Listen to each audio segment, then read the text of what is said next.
talking, but I cannot start talking unless my wife gives me permission. And she gives me permission after she's spoken. Of course. Hey everybody! How are we doing today? It's such a beautiful day, isn't it? Hey,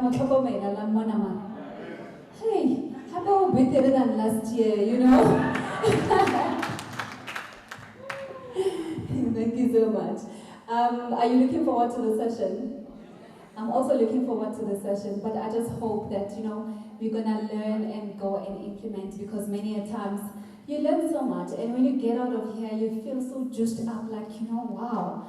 The talk was so on point, but when you get home, you then forget about everything. So let's just go home and implement whatever that we're going to learn from this session. And of course, I love my husband. He's such an awesome man. He's not perfect. We fight all the time. Actually, even this morning, I think we fought. I'm joking. We fight all the time. Marriages are not perfect, so it's just up to the two people to make it work, unfortunately. There's no perfect marriage, there's no perfect relationship. Actually, a relationship is made perfect by two imperfect people. So, by different values as well. You just need to align your values and make it work. Because the thing is, marriages are God's highest covenant. And the unfortunate part is that many marriages are falling apart, isn't it? So it's because, one spouse is willing to make it work and the other partner is just taking his or her time. He doesn't make means of making the marriage work. So really, let's go out there and let's make it work. Let's make God proud, okay? So I love my husband. He's taking care of me, as you can see. Like I take care of him, of course. He's such a great man. Like I said, he's not perfect. We fight all the time. We make mistakes all the time. But it's up to us to come together again and try to make it work.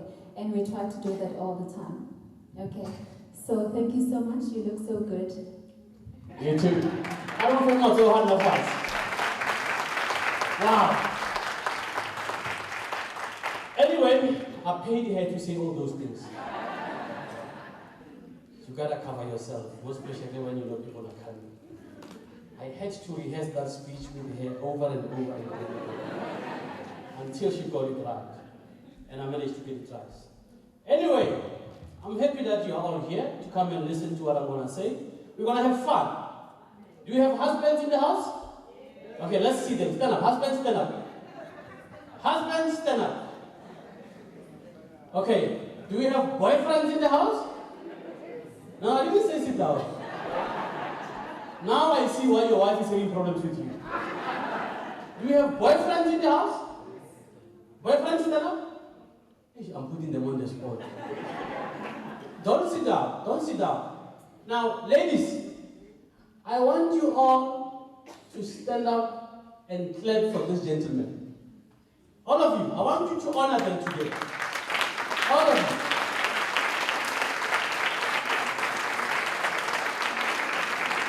And I want all the ladies to say thank you for coming here. On three. 1, 2, 3. Thank you for coming here. You may sit down.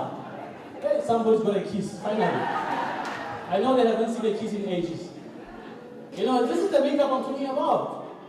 Isn't it? And I know that some of you deep down are dying, you're crying. I mean, your spouses are so beaten down and you can't even ask them. You can't even see.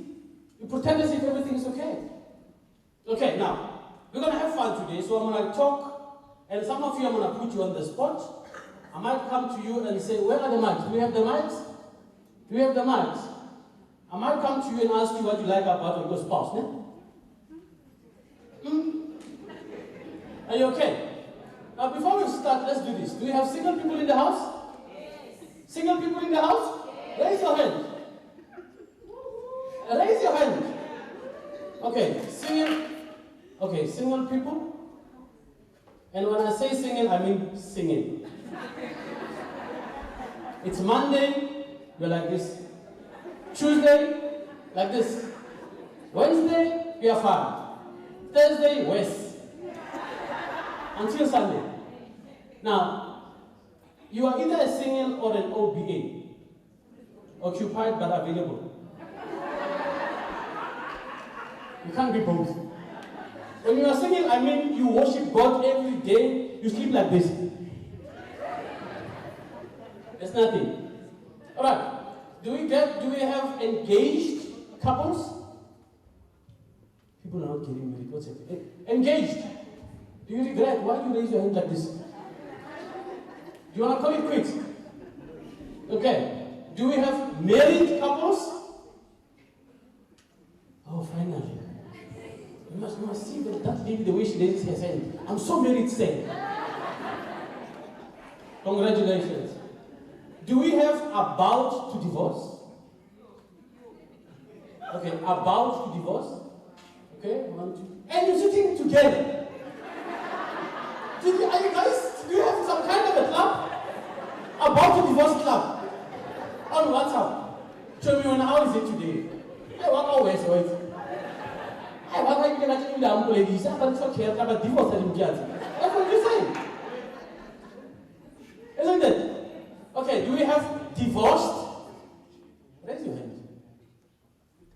Oh, lucky you. You're the only one. Okay, there's another one there.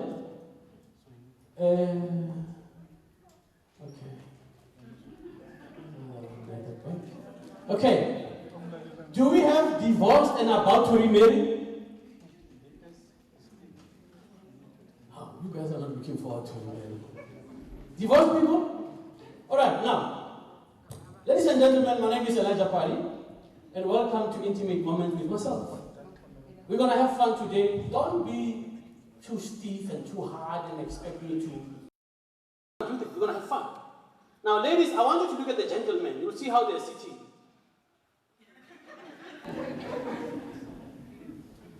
Let's see what this guy is about to see. That's what I want. Sometimes you see, even if I take a joke, you what's a hammer?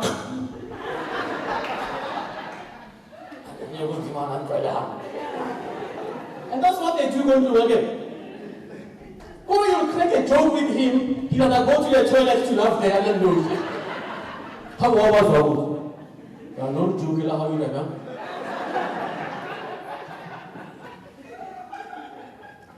Now, when you leave this place today, I want you to laugh like that.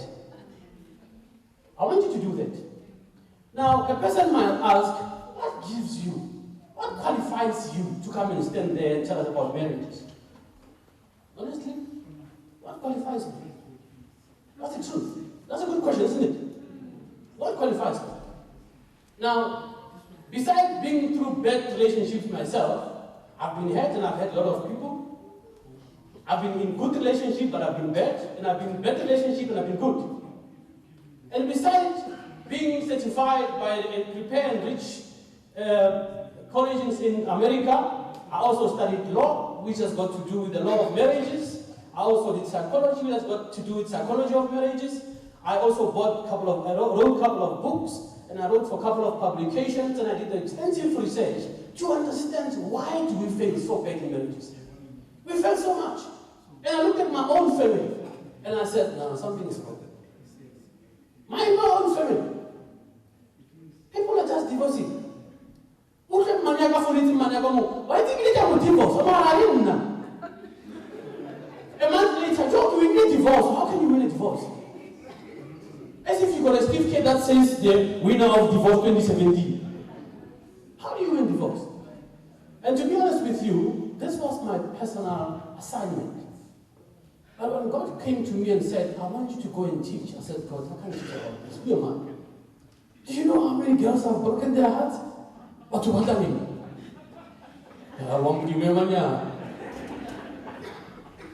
Can you imagine if my ex walks in here and hear me speaking like this? I'm sure no one will do. Can you just imagine? I know you almost look straight. Now, it's not an easy thing to do for me to sit on a daily basis, listen to people's problems and try to solve them. And I can tell you now, and I can promise you now, in my entire career, I've never lost a single marriage. I've never lost a single marriage. Now, and I make it very easy. It's very easy. It's very simple. Let me tell you now, I took spirituality, I took psychology, I took biology, I took neuroscience, and I said, I've got to find something. Let me fuse all these disciplines and try to understand. Because some people will say, I don't believe in God. That's okay. But the basics are the same. It doesn't matter where you come from. And I can prove it to you. Let's go to what the Bible says. The Bible says a man is the head. And what makes a woman? A woman is what? All of you who said neck, wrong.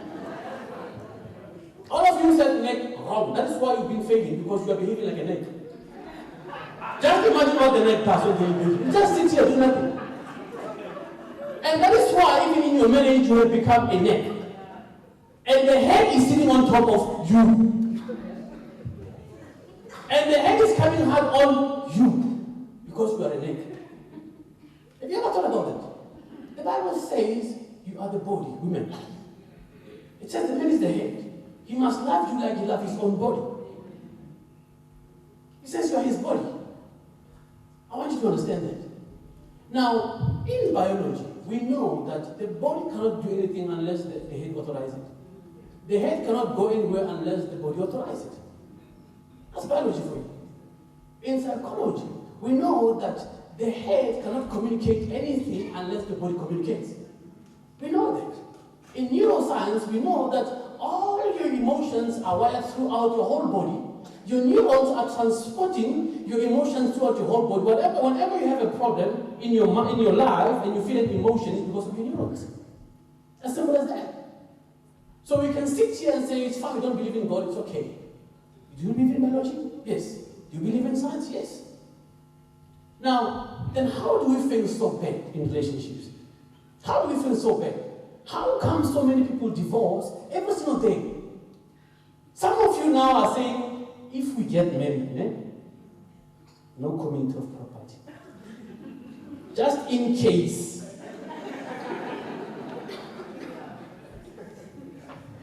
You see, when you close the doors tonight of our house, please leave this one open. Just in case this community thing is not working, I'm out of here. What's the point? What's the point? Why do you want to be with somebody that you can't trust? What's the point? Why don't you just remain a single person? Because the moment you do that, what have you done? You have defied the law of nature. Take a tree, remove a branch from the tree and put it there, and see if the branch will survive. It won't. You've just done it. You've just caused division between you and your spouse without you realizing it. Now, anybody who was at my seminar last year, raise your hand. 2016. 2016? Only 5, so they're all running away. Now, if you had my seminar last year, what was the first principle I taught? I want to see Kurula Rutehana. I'm not going to stand here waste my time and you're not learning anything. What was the principle, the first principle I taught last year? Those who raise their hands, raise them again. Suddenly their hands are disappearing. Oh, you were late. Excuse. What was the principle I taught? Ah, really? You failed. The first principle? I'm so disappointed. Now, I want you when you leave here today to remember what I'm going to teach you. Some of you are going to take it, are going to apply it. Some of you will say, I talk crap. That's okay. Some of you will listen intently and say, but this is us. Some of you will learn something from this. Some of you will disagree with me. It's okay. But I'm going to teach you the truth. That's what I'm going to do. Whether you take it, you like it, you don't like it, it's up to you. The first principle I taught you last year was give up your right to be right. Oh, you remember now? Oh, I remember. Yes, it's that one. The first principle I taught was give up your right to be right. You remember? Now, why am I saying this? Because if you are right, you're right. Isn't it? You're right. Now, I used a story, and I'm going to share the story again with you. And everybody who comes to my office know that I share the story with everybody. Now, let me take you through the story. Once upon a time, there were two farmers who owned a very large farm. The farm was too huge, so they decided, let us manage this farm from both sides. So one farmer stayed on the west, the other one on the east. They managed the farm, and one day, the devil took a walk in the middle of the farm, just like this. And when he took the walk in the middle of the farm, he was wearing a red hat. He was wearing a hat, painted red on one side, and yellow on the other side. One evening, the other farmer phoned his friend. My friend, did you happen to see the devil walking in the middle of our farm? He said, yes, I saw him. He was wearing a red hat. The other one said, it wasn't red. It was yellow. This guy says, hey, I called you to tell you what I saw. You're telling me what did not happen. This guy says, hey, I saw him with my own eyes. It was yellow. I'm telling you. The other guy says, you are a liar. You are a liar. If you can lie about such small things, what else are you lying about? The other guy said, you know what? I'm starting to think that you and the devil are scheming behind me. I can see you. Plus, I saw him coming to your house the other day. Now things are coming up now. Eventually he said, you know what? I can't do business with you. Because I can't trust you. The other guy says, you know what? The same thing about me. I think it is best that we sell this farm. We share our spoils, we go our separate ways. They did that, they went their separate ways. Now I'm asking you sitting here today, which of the two farmers is right? Who answered? Both of them? Something came here. Don't be shy, there's no wrong or right answer. Who of the two farmers is right? None of them? None of them? The true answer is both of them are right. Because the other one's so red, isn't it? The other one's so yellow. Now, isn't this why people end up in divorce court? Because they are right. Isn't it? Isn't this why we divorce? I'm divorcing you because I'm right. You are divorcing him because you're right. And they went their separate ways and they divorced. Now, for those of you who are about to divorce, you must know that you're divorcing because you're right. It's simple as that. You are right in your approach, you are right in everything, and for as long as you're right, we cannot help you. And that's the truth. And for those of you who want to have lovely and good marriages, you gotta give up your right to be right. Because being right attracts negativity. It brings all sorts of things that you don't want in your life. Now, in my house, when I have a problem with my wife and I ask her, baby, what color is this jacket? And she says to me, it's gray. I look at the jacket and say, baby, you're right, it's gray. Even though I can see, this is a bit blackish. But what have I done? I've given up my own right of being right. If my wife sees it this way, instead of me fighting her, let me see what she sees. Because by doing that, what have I done? I've just brought peace into the house. But for as long as I want to see things the way I want to see them, and she wants to see things the way she wants to see them, that's what's going to happen. Now let me talk about next. That's what's going to happen, isn't it? Now, that is the principle I taught last year. It's got nothing to do with this year. Then the story continues, which is going to be the first principle of today. Next year I'll be asking you the question again. The story continued. Then one day, God went to the two farmers. And he said to them, you guys fought unnecessarily. The devil was tricking you. Go back and make peace. Guess what they said? Guess what they said? You are the umbrella hambi. You're not having no. And God went to the other farmer and said, you know what? That other guy made a mistake. He declared, you know what he did. Just go back and make peace. Guess what the other guy said? Mudim, do you know that guy umkile ramaka? Kuru mudimu pilwaka. Kuru mudimu gakalhani. Kuru tiwainu batile ngate mudimu ne? Mudimu emanya. Kuru mudimu I can do all things but not this one.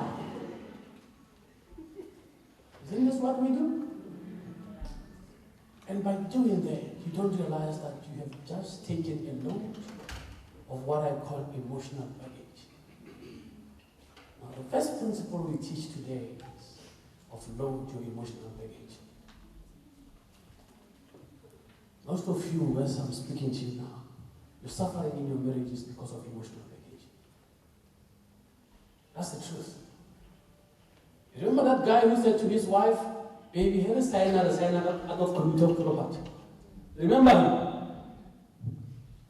It's not that he's protecting his business interest. He's protecting himself. Yeah. He's afraid of something. He's failing somewhere. And because he does not trust himself, he projects his own mistrust on his wife.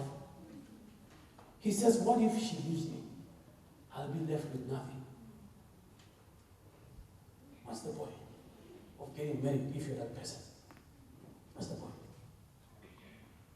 Now, what does emotional baggage do to you? Emotional baggage makes you to go through life with defense mechanisms. Every time you are protecting yourself from some imminent threat only known to you. You start to adopt a coping strategy that is working against you. That is why some of you, when you have a fight with your partner, you walk out of the house. It's like, man. I think you want to child. Oh, you're going to child. Where does that come from now?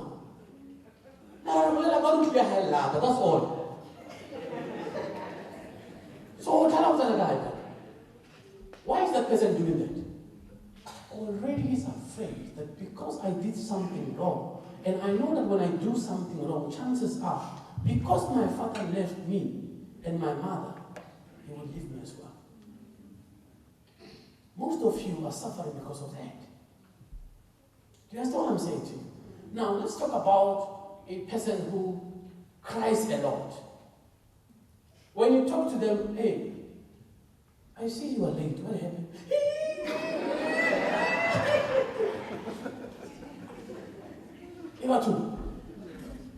Okay, then you think, okay, let me just give you a time to cool down, you know?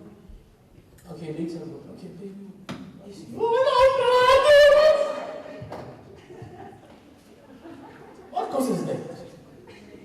A person has adopted a coping strategy of being defensive. Because if I'm defensive, I know that I will not let people inside the space. That's what I'm saying to you. And that causes problems. Now, some people say communication is the biggest cause of divorces, isn't it? Would you agree? Now, how many of you have gone to communication lessons? At work, everywhere. Don't be afraid. Are you still fighting in your marriages? Is this your wife? And she wants to divorce you or you want to divorce her, vice versa. And you've done communication. Why don't you use it? You tried. Okay, how do you communicate? Let's hear. Just communicate. Let's hear. I don't know what to say. That's how they communicate. Now let me tell you something. People communicate on a daily basis. They do. The problem is it's so difficult, almost impossible to communicate with somebody who's living on the defensive side. I don't care who says what, you cannot make sense to them. You first gotta break the wall before you can make sense to them. Now most of you here, you are on that side of the world, on the defensive side. Now, have you ever found yourself in a situation whereby your wife comes to you and says, hey, baby, you want to get a maca fridge? And you say, hey, baby, but can we afford it? You say, how did maca away? How? You ask a simple question, can we afford it? What is that? It's a defensive mechanism. Let me make you feel bad so that I can get my way. Because I know that I'm not capable of listening, I'm not capable of communicating, so therefore, let me just quickly project this onto you so that you can leave me alone. Isn't this what you do in your marriages? That's what you do on a daily basis. Now, the other problem is that you are involved with this person and they don't trust themselves so much. Now and again, they accuse you of cheating. Yeah, why would you make all that? But the poor person must not have a problem on the road. If there's convoy in battery or Umatate, you're in trouble. I want you to be realistic here. And I want you to be honest with yourselves. You want to solve your marriages, the first person you look at is yourself. You are not going to solve it. I don't care who tells you what. Until the day you say, I gotta find myself in here. I gotta find what causes me to behave in this way. Why am I so defensive? Now, the other problem is now, having emotional baggage will cause you to abuse other people. Some of you are abusing your spouses here. You're abusing your spouses. Your wife does not even know how much you earn. It's a problem. And you call her your wife. Your wife cannot speak because you're the head again. Your wife has never seen your center like to go regular something. Your wife cannot be taking little scooter speed about one. Scooter speed. You never deliver her a Westmore. You don't even have to go there, just buy it and bring it. That's abuse. You can sit here and justify whatever you're doing. That's abuse. It is the truth. It is the truth. You gotta look at yourself and say, but am I doing these things? Why am I doing them? You gotta understand the why. Why am I doing them? Now, what's even worse, because you may have been abused when you were young, and when I say abuse, I don't talk about abuse that can be identified easily. I'm talking about a situation whereby your own father was very strict on you. And he was so strict to a point that you didn't want him to be your father. And now you get into a marriage, you end up abusing your own spouse. Because you are so angry at your father, you want to take it out on somebody else. You are taking it out on your spouse. That's not what I'm saying to you. Emotional baggage is what caused some of us to end up in what? Alcoholism, drug abuse. Because I am unhappy with something inside that I'm not dealing with, let me go try to fill this void by doing something else. You understand what I'm saying to you? Now, suddenly you come home and your spouse says, hey, you came home early today, huh? You know, don't expect.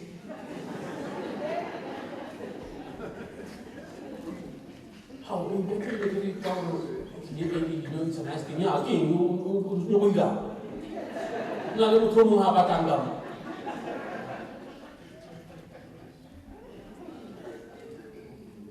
what's happening here?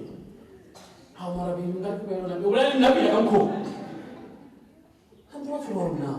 Oh, you don't see anything wrong. So just suddenly it escalates to something else. And you realize, this person is saying, okay, baby, I'm sorry. Oh, you're sorry. It's okay for you to what must I do? I'm sorry. Now it becomes difficult for you to even see that the person's motives are not malevolent. They're not malicious. But because you're living in a state that says to you, when somebody does something wrong, when there's a mistake, the mistake is intended at hurting you. Now everything becomes about you. We'll get to that now. That's what I'm saying to you. Now, some of you are giving up on your marriage not because of what your partner is doing, but because you yourself, you have been conditioned to believe that the people you love will leave you anyway. So before they hurt you, you want to hurt them first. Before I divorce, I give you divorce a bid. Even though the poor person won't divorce you because of emotional baggage. Most of you undermine the effect of emotional baggage. It doesn't matter what it is. Some of you are angry at what somebody did to you many years ago. Now, let's talk about this guy or this woman who's been divorced and remarried. Already, because you've been abused in the previous marriage, you enter this marriage with anticipation of some kind of abuse. So now and again, you're trying to protect yourself. Even when your spouse is loving, you won't see their efforts. You will not see your efforts. Guess what you're going to say to your friends? No, baby, this guy is too good to be true. There's something. I mustn't love this wall. I promise you, and whatever it is, I'm going to find it.